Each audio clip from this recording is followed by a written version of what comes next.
Hey up everyone, welcome back to the Rugby League History channel. Hope you're all well on this Sunday.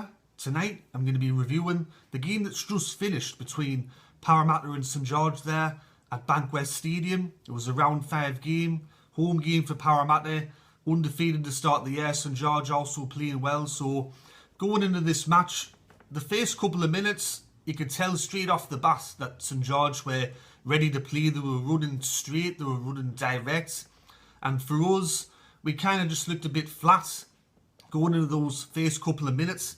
In the 7th minute, off the back of a Clint Gutherson error and a 6 again, which I'm probably going to mention a lot in this video, Jack Baird scores a try, Lomax kicks the goal, makes it 6-0. In the 12th minute, Matt Duffy gets a penalty try. My personal opinion, even if I wasn't a Parramatta fan, I'd say it wasn't a penalty try. Duffy puts through the kick. Nathan Brown kind of just slightly sort of grabs at him, and Duffy kind of he whacks himself into the goalpost, and Gutherson gets the ball. They say it was a penalty try. Henry Perenara says that Duffy would have got there. Well, he must be faster than Usain Bolt. He must have been the fastest player or person on planet Earth to get to that, because you had Gutherson and Civil right there with the ball in the in goal. So you're telling me that Duffy would have kicked the ball through, would have ran around the goalpost and run through the goalpost and put the ball down and scored? Is Matt Duffy like that character off the X-Men? I don't know the name of the character, but he's the one that wears the helmet and he runs through brick walls and through steel or whatever solid object there is. Are we seeing that Matt Duffy's like him? He would have run straight through the goalpost? I don't think so. But anyway, that made it 12-0, and I'm thinking to myself, fucking, here we go again with another poor start by Parramatta. In the 33rd minute, Ravalawe gets a try in the corner there after some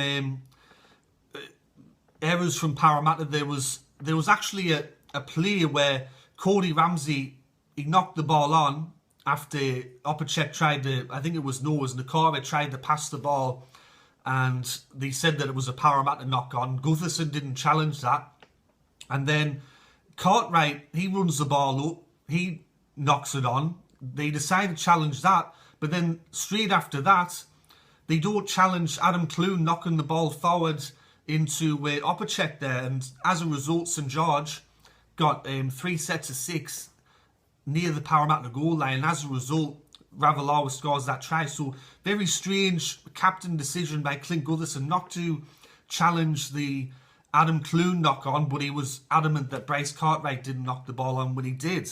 So at half time, it was 18-0 to St George, and 40 minutes is a long time, so I didn't think that the game was over even at 18-0. All you need is a couple of 6 agains. All you need is just something to go in your favour and you're back in the match. And that happened in the second half. I think at half time, Anthony Griffin's instructions to the players for St George were, we've got this game pretty much in the bag. All we've got to do is defend, try to slow the game down, try to frustrate the Parramatta players, and you're gonna win this game. And in the second half, we got about 3 or 4 6 agains straight off the bat there, like. And as a result, Tarek Sims got sent to the sin bin. For a moment, I thought it was Corey Norman, and I'm saying, fucking take that, you cunt, fucking get off. But it wasn't Corey Norman, it was Tarek Sims. He went to the bin for 10 minutes. As a result, Isaiah Papali'i, he scores a try in the 44th minute. Mitchell Moses kicks the goal, and it's 18 points to 6. And then it was a case of the 6 again. So with this referee, I don't know his name, but he was kind of like the Oprah Winfrey of the 6 agains. He was going, you get a 6 again, and you get a 6 again, and you get a 6 again. You're all getting 6 agains. And both sides were getting 6 agains, but mainly Parramatta. Because in the first half, I thought, is this going to be one of these games where every single call, every single decision, every single maybe knock on or maybe a knock on goes against us? Is it going to be one of those games? And then towards the back end of the game, with about 20 minutes to play, Lomax gets a penalty goal, makes it 20 points to 6. And then there was a play that this pretty much killed the game for Parramatta and decided the result then and there. Dylan Brown runs across the fields, draws in a couple of defenders, which what he was trying to do pretty much the whole night. He was trying to maybe unlock some of the defenders to go with him and make a gap. And as a result, he runs across the field and then goes back on the inside. Gutherson runs through, scores underneath the post, and it makes it 20 points to 12, or so we thought.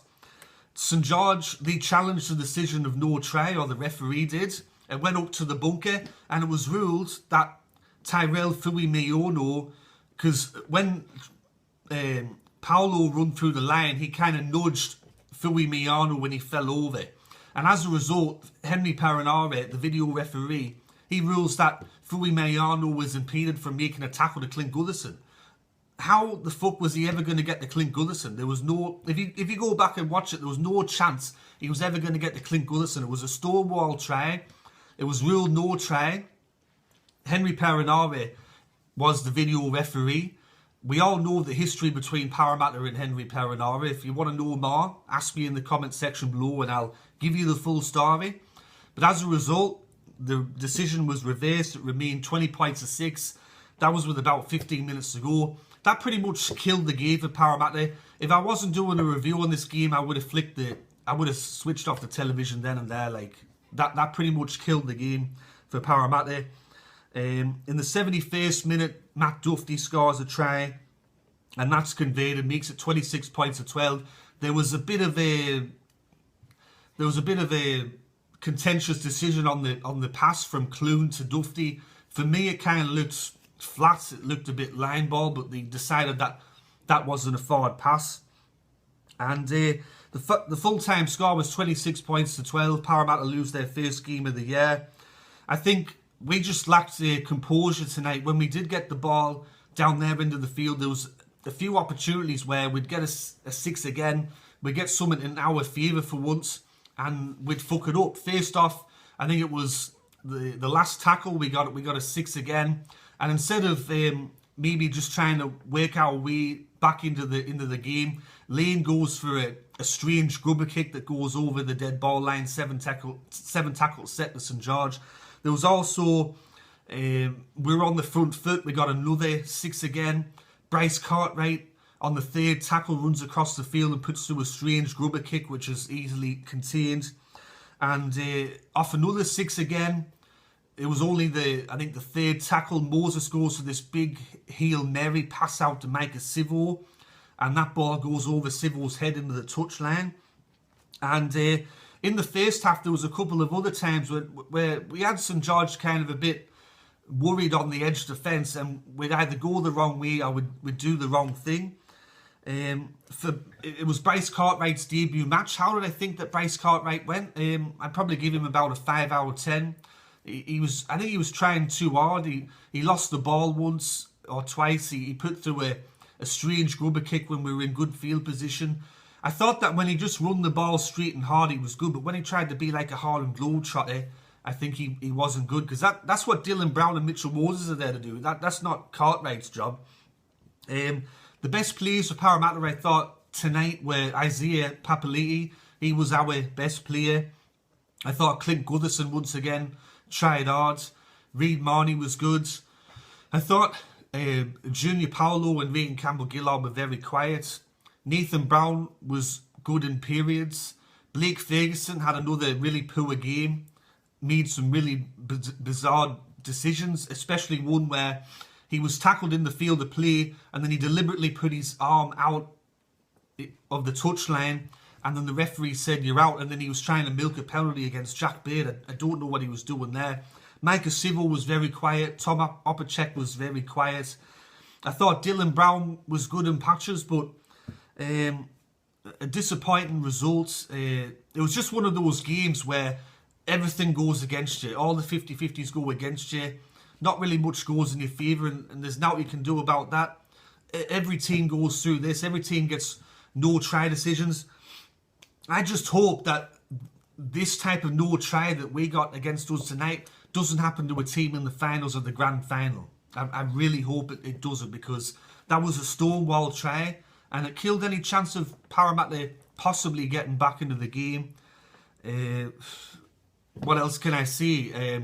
Next week we play against Canberra down there in Bankwest Stadium. We don't have a good record down there, so it's going to be Who knows what's going to happen in that game. But anyway, that's my review of the Parramatta against St George match. I hope you enjoyed it. If you did, give it a like. If you're new to the channel and haven't yet subscribed, please consider subscribing.